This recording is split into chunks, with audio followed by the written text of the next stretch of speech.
جناب speaker Khyber Pakhtunkhwa assembly اور اس مجلس میں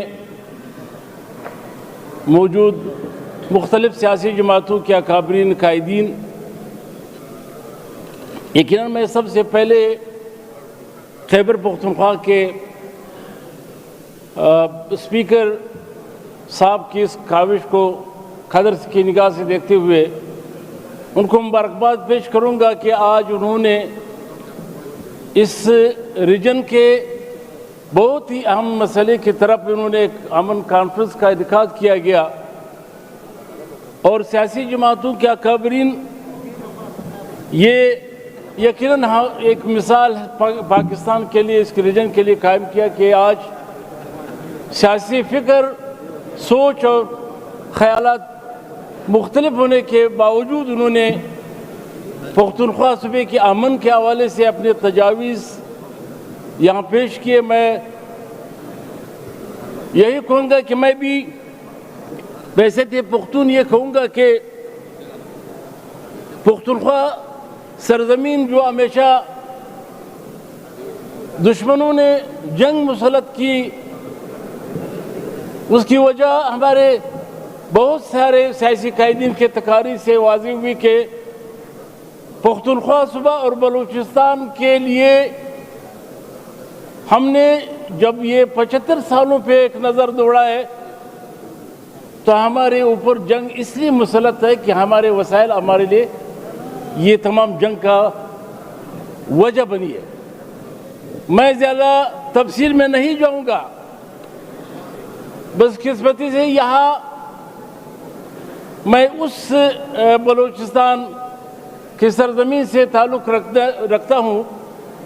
جہاں پہ گزشتہ 75 سالوں سے جنگ مسلط ہے۔ وہاں کے وسائل تو لوٹے گئے، وہ تو اپنی جگہ، آج ہم سے ہماری پہچان لیا جا رہا ہے اور ہماری ثقافت کو ملامٹ کیا جا رہا ہے۔ وہ اس لیے کہ طاقتور قوتوں کو پاکستان کے ریاست کے اس اسٹیبلشمنٹ کو پختونخوا صوبے اور بلوچستان کے وسائل کی وہ ضرورت ہے، نہ کہ وہاں کے عوام کا۔ ایک خطرناک جنگ کی طرف علامہ صاحب نے بھی اشارہ کیا کہ طاقتور قوتوں کو ساتھ ملا کے، مغرب کی بڑی طاقتوں کو ساتھ ملا کے، چائنا اور امریکہ سمیت تمام طاقتور قوتوں کو ساتھ ملا کے اب ایک بار پھر ہمارے وسائل پہ قبضہ کرنا چاہ رہے ہیں۔ یہ دہشت گردی، یہ جس طرح علامہ صاحب نے کہا کہ جہاں ظلم ہو، جہاں ناانصافی ہو، وہاں پہ امن قائم نہیں ہو سکتی۔ میں مختصراً کروں گا بات کہ ایک مثال پختونخوا صوبے کی یہ کریڈٹ دینا چاہتا ہوں کہ اس سرزمین سے اگر حکمرانوں نے جنگ مسلط کی ہے تو اس سرزمین سے کئی بار یہ 100 سالہ تاریخ میں امن کی بھی اگر بات اٹھی ہے تو اس سرزمین سے اٹھی ہے۔ وہ بادشاہ خان کی سربراہی میں یا خدائے کا مددگار ہو، یہ یہاں صرف پاکستان کے لیے نہیں، متحدہ ہندوستان میں بھی امن کی بات اگر کی ہے، کسی کے ظلم کے خلاف اٹھے ہیں تو یہ کریڈٹ بھی پختونخوا کو حاصل ہے۔ آج بھی پھر کریڈٹ دیتا ہوں کہ امن کی خاطر اور خوشحالی کے اس وقت ہماری کہ بلوچستان کی جب آپ بات کرتے ہیں کہ مردوں کو تو چھوڑی، وہاں پہ سردار عطا اللہ خان مینگل جو ہمارے سیاسی قائد رہبر تھے، انہوں نے یہ بلوچستان اور پختونخوا صوبے کی قیادت کو متحد کر کے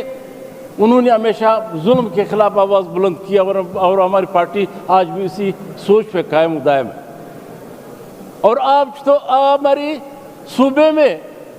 جو سول رائٹس کے لیے جدوجہد کر رہے تھے، فنڈامنٹل رائٹس کے لیے بات کر رہے تھے، خواتین کو بھی نہیں بخشا گیا اور یہ بھی جیل کے اندر یہاں اس وقت بھی آپ ڈاکٹر بارنگ بلوچ اور اس کے دوسرے خواتین کو دیکھیں وہ جیلوں میں بند ہے۔